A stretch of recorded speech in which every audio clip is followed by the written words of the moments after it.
Hello दोस्तों, कैसे हैं आप सभी। उम्मीद है आप सब अच्छे होंगे, बेहतर होंगे। दोस्तों, आज के इस वीडियो के अंदर मैं आपको मोस्ट इम्पॉर्टेंट ईवीएस के वो वन लाइनर क्वेश्चंस कराने वाला हूं जो आपके रीट 2025 के लिए वेरी मोस्ट हैं। ठीक है, तो शुरू दोस्तों करते हैं आज का ये सेशन और बेहतरीन तरीके से वन लाइनर क्वेश्चन तैयार करेंगे। फाइनल बार आपका है इस वीडियो के माध्यम से रीट के ऊपर।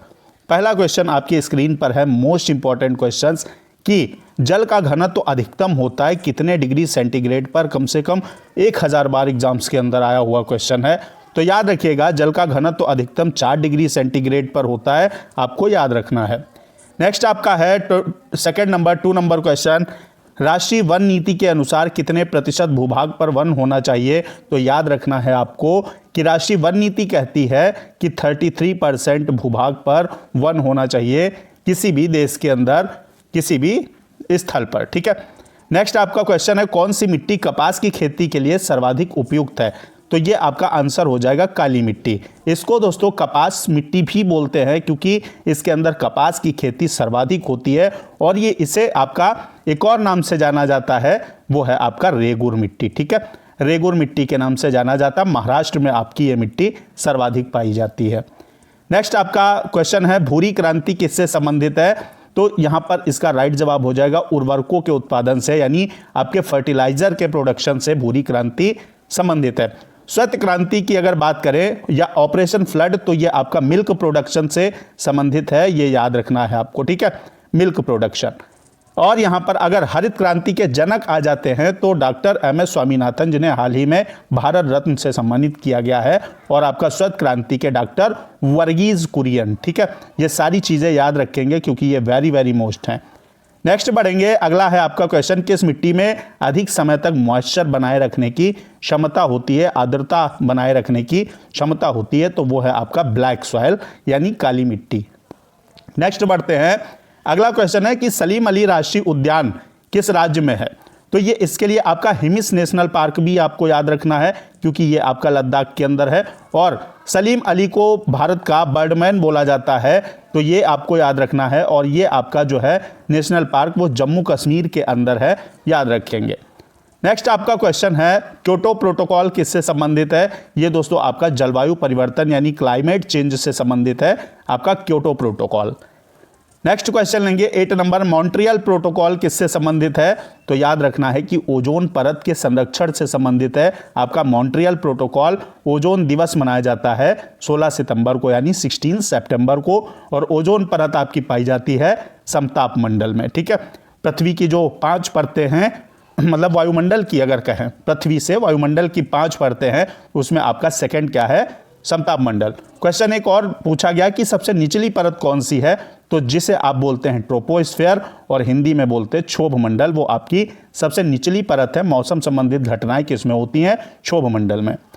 नेक्स्ट है क्वेश्चन आपका, ओजोन छिद्र के लिए कौन सी गैस उत्तरदायी है। तो याद रखिएगा CFC, ये घर के रेफ्रिजरेटर से निकलने वाली गैस है, और यहां पर क्लोरोफ्लोरोकार्बन जो है ये ओजोन छिद्र के लिए उत्तरदायी है, रिस्पॉन्सिबल है।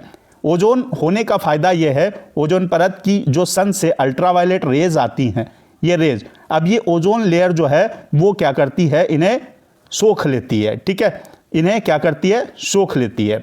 तो यहां ये नीचे नहीं आ पाती हैं, अगर नीचे आएंगी तो स्किन कैंसर जैसी घातक बीमारियां फैलने का डर है।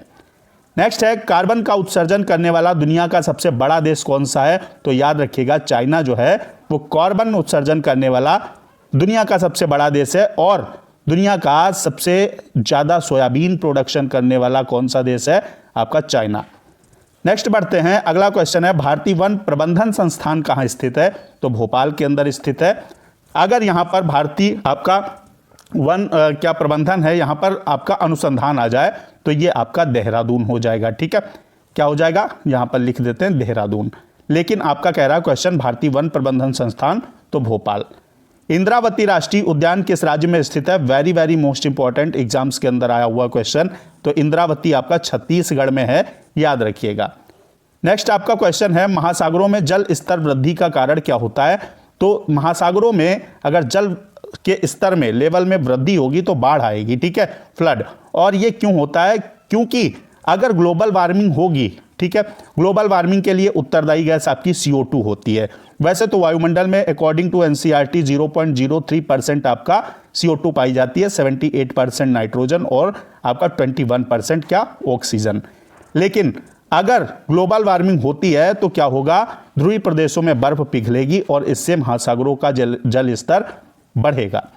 नेक्स्ट क्वेश्चन है, भारत के मध्य से कौन सी रेखा गुजरती है? तो यह है आपकी ट्रॉपिक ऑफ कैंसर। मकर नहीं गुजरती है, आपकी इक्वेटर नहीं गुजरती है।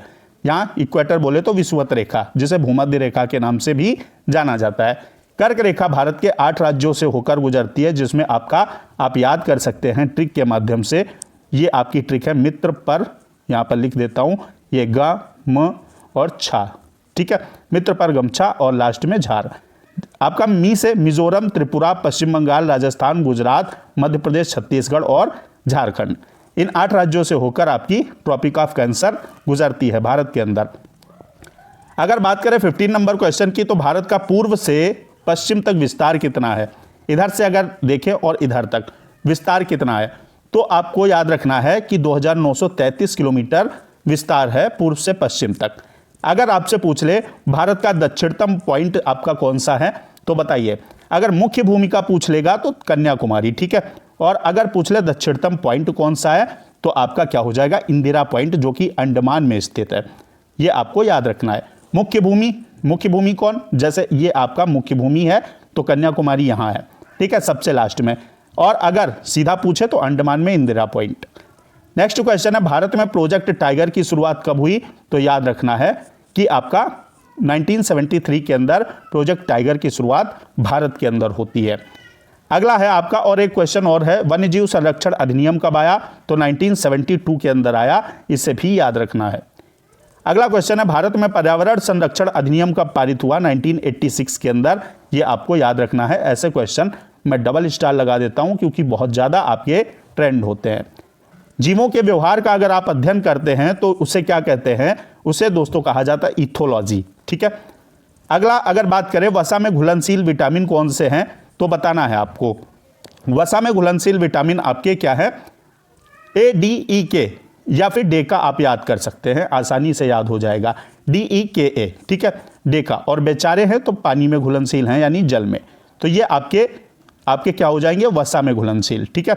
एक ही कमी, अगर एक ही कमी से बात करें तो रतौंधी हो जाती है। डी की कमी से रिकेट्स और वयस्कों में ऑस्टियोमलेशिया होता है, ठीक है। और ई आपका क्या है? ब्यूटी विटामिन बोला जाता है। इससे इनफर्टिलिटी का इलाज भी किया जाता है। कि आपका क्या है? रक्त स्राव विरोधी आपका विटामिन है। डॉक्टर ऑपरेशन करने से पहले, खासकर जब बूढ़े लोगों का करते हैं, तो विटामिन के पहले दे दिया जाता है ताकि रक्त का थक्का जल्दी बन जाए। नेक्स्ट क्वेश्चन है कि भूमिगत जल को दूषित करने वाले अजैविक प्रदूषक हैं कौन? आर्सेनिक, ठीक है। ये आपका मोस्ट इंपॉर्टेंट क्वेश्चन है। नेक्स्ट बढ़ेंगे 21 नंबर। चैनल को सब्सक्राइब करके दोस्तों बेल आइकन प्रेस कर लीजिएगा, वीडियो को लाइक शेयर कर दीजिएगा। अगला है, पृथ्वी तल के नीचे पिघले हुए पत्थर को क्या कहा जाता है? पत्थर या चट्टान बोल लें भाई। पृथ्वी के नीचे जो आपकी चट्टानें पिघलती हैं भाई, लावा जब फूटता है, ज्वालामुखी फूटता है, तो अंदर से क्या होता है? अंदर से मैग्मा बाहर ऊपर जाता है, और ये मैग्मा जब ठंडा हो जाता है, क्या ठंडा हो जाता है, तो चट्टान बन जाती है, जिसे हम आग्नेय शैल बोलते हैं, इग्नियस रॉक बोलते हैं। तो ये आपका मैग्मा हो जाएगा, ठीक है, पिघली हुई चट्टान। अगला क्वेश्चन है, विश्व का सबसे ऊंचा जो वाटरफॉल है कौन है? तो ये एंजिल आपका प्रपात है, एंजिल वाटरफॉल वेनेजुएला के अंदर। नेक्स्ट क्वेश्चन है, खनिज तेल एवं कोयला किस चट्टानों में पाया जाता है? तो खनिज तेल जो आपका है, ठीक है, और कोयला ये अवसादी चट्टानों में पाया जाता है, याद रखिएगा। अगला क्वेश्चन है, विश्व की सबसे बड़ी जो मीठे पानी की झील है, विश्व की अगर बात करें, भारत की आप कमेंट बॉक्स में बताइएगा। तो विश्व की आपकी लेक सुपीरियर, ठीक है, सुपीरियर झील विश्व की सर्वाधिक मीठे पानी की झील है। अगला क्वेश्चन है, पृथ्वी की ऊपरी परत यानी आपका जो क्रस्ट जिसको हम बोलते हैं, ठीक है, एक आपकी क्या होती है? सबसे ऊपरी क्रस्ट, फिर उसके नीचे मेंटल, फिर उसके नीचे क्रोड, ठीक है, ये आपकी होती हैं। तो यहां अगर ऊपर क्रस्ट के अंदर पूछे तो आपका ऑक्सीजन तत्व सर्वाधिक मात्रा में पाया जाता है। अगला क्वेश्चन है, एक देशांतर से दूसरे देशांतर के बीच समय का अंतराल क्या होता है या कितना होता है? तो याद रखिएगा, लॉन्गिट्यूड और लैटिट्यूड, अक्षांश और देशांतर। अक्षांश पड़ी पड़ी लाइन होती हैं ग्लोब पे, ठीक है। और आपकी देशांतर खड़ी खड़ी लाइन होती हैं। अक्षांश का काम क्या होता है, ये किसी भी जगह के टेम्परेचर को बताती हैं, ताप को बताती हैं, जैसे किस देश का कौन सा मौसम होगा या कैसा भी, ठीक है। और ये देशांतर समय को निर्धारण करती हैं। तो देशांतर, एक देशांतर से दूसरे के बीच में, इसके बीच में कितना आपका समय होता है, 4 मिनट का अंतर होता है एक देशांतर से दूसरे देशांतर के बीच। नेक्स्ट क्वेश्चन है, फूलों की घाटी किस राज्य में स्थित है? तो याद रखिएगा उत्तराखंड में आपका फ्लावर वैली स्थित है। अगला बढ़ेंगे और 28 नंबर क्वेश्चन लेंगे। क्वेश्चन है आपका, वायुमंडल में 99% भाग पर किन दो गैसों का विस्तार है? तो याद क्या रखना है आपको, मैंने अभी बताया कि 78% आपका नाइट्रोजन और 21% ऑक्सीजन पाई जाती है। तो मूलतः आपका सबसे ज़्यादा कवर 99% यही दो गैसें करती हैं, ठीक है। तो नाइट्रोजन और ऑक्सीजन हो जाएगा। अगला क्वेश्चन है, रेगुलेटिंग एक्ट जो आया था वो कब आया था? वेरी मोस्ट इंपॉर्टेंट क्वेश्चन है। तो ये आपका 1773 में आया था, याद रखना है। नेक्स्ट क्वेश्चन है आपका, भारतीय दलहन अनुसंधान संस्थान कहाँ है? दलहन मतलब पल्सेस, ठीक है। अनुसंधान रिसर्च सेंटर कहाँ पर है? तो ये कानपुर के अंदर है। और कानपुर कहाँ है? ये आपका यूपी के अंदर है। अगला है आपका क्वेश्चन 31 नंबर, दूध की शुद्धता का मापन किस यंत्र से किया जाता है? तो लैक्टोमीटर एक ऐसा यंत्र है जिससे दूध की प्योरिटी का, मिल्क प्योरिटी का पता लगाया जाता है। बैरोमीटर से आपका वायु दाब मापा जाता है, ये आपको याद रखना है। अगला क्वेश्चन है, मुखौटा नृत्य किस राज्य से संबंधित है? तो याद रखना है भैया, मुखौटा नृत्य आपका अरुणाचल प्रदेश से संबंधित है। और इसका पुराना नाम क्या है? नेफा नगर बोलते हैं इसको। यहाँ नामदफा नेशनल पार्क है आपका। सूर्य सबसे पहले कहाँ दिखता है? अरुणाचल में ही दिखता है, ठीक है। नेक्स्ट क्वेश्चन है आपका, रेडियो कार्बन डेटिंग में किसका निर्धारण होता है? तो अगर मुझे कोई अवशेष मिले या आपको मिले, ठीक है, तो वो अवशेष किसी भी चीज के वो कितने साल पुराने हैं ये कैसे पता चलेगा? ये कार्बन डेटिंग से पता चलता है। तो जीवाश्मों की आयु जो है वो आपकी कार्बन डेटिंग से पता चलती है। जैसे डायनासोर थे, बहुत कई करोड़ों साल पहले थे, तो उनके जीवाश्म अगर मिलते हैं तो कार्बन डेटिंग से पता लगाया जाता है। संघ की कार्यपालिका शक्ति किसमें निहित है? तो 52 से 78 जो आपका आर्टिकल है कॉन्स्टिट्यूशन, भारतीय आपका संविधान का, उसमें राष्ट्रपति के पद का वर्णन है, ठीक है। ये सारी चीजें राष्ट्रपति से जुड़ी 52 to 78 में है। और राष्ट्रपति जो है राज्यसभा में कितने सदस्य मनोनीत कर सकता है? आपके 12 सदस्य, लिखा सही है, मुझसे थोड़ा अलग निकल गया।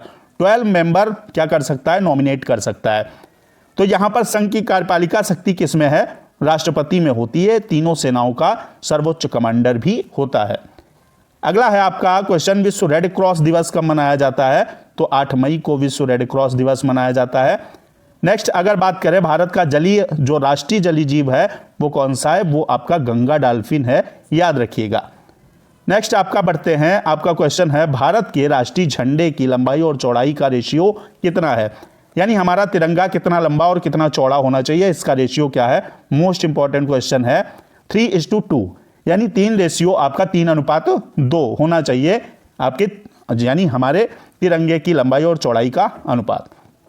नेक्स्ट क्वेश्चन है, किस विटामिन की कमी से खून का बहाव बंद नहीं होता है? ये मैं पहले ही करा चुका हूं, विटामिन के का रासायनिक नाम कमेंट बॉक्स में बताइएगा। नेक्स्ट है आपका 39 नंबर क्वेश्चन है, संयुक्त राष्ट्र संघ का 193 नंबर का सदस्य कौन देश बना है? तो याद रखना है कि भैया यूएनओ का जो 193 नंबर का आपका 193 मेंबर ही है। तो लास्ट में जो 193वां आपका सदस्य है वो दक्षिणी सूडान को बनाया गया है, याद रखेंगे। अगला 40 नंबर क्वेश्चन है, भारत में वन अनुसंधान संस्थान कहाँ है? अभी मैंने बात की थी। तो यहाँ पर आपका अनुसंधान संस्थान देहरादून के अंदर है, ये आपको याद रखना है। और देहरादून कहाँ है? यूके में है, ठीक है, यूके की कैपिटल, यानी यूके बोले तो उत्तराखंड। तो आज के इस वीडियो में 40 मोस्ट इंपॉर्टेंट क्वेश्चंस मैंने कराए हैं। उम्मीद है यहां से आपके क्वेश्चन फंसने चाहिए। मिलते हैं नेक्स्ट वीडियो में। कल आप एग्जाम दीजिए, कल आपका एग्जाम है रीट का, बेहतर ढंग से कीजिएगा, कोई भी कंफ्यूजन, कोई डाउट नहीं रखिएगा। ये समझिए कि आप सर्वश्रेष्ठ हैं, आप बेस्ट हैं और आप करके आएंगे। और आशा है मुझे कि आप रीट मेंस के लिए क्वालिफाई करेंगे और मेंस का एग्ज़ाम देंगे। इन्हीं शुभकामनाओं के साथ आज के इस वीडियो से दोस्तों तैयार कर लीजिएगा। मिलते हैं नेक्स्ट वीडियो में। जय हिंद, वंदे मातरम।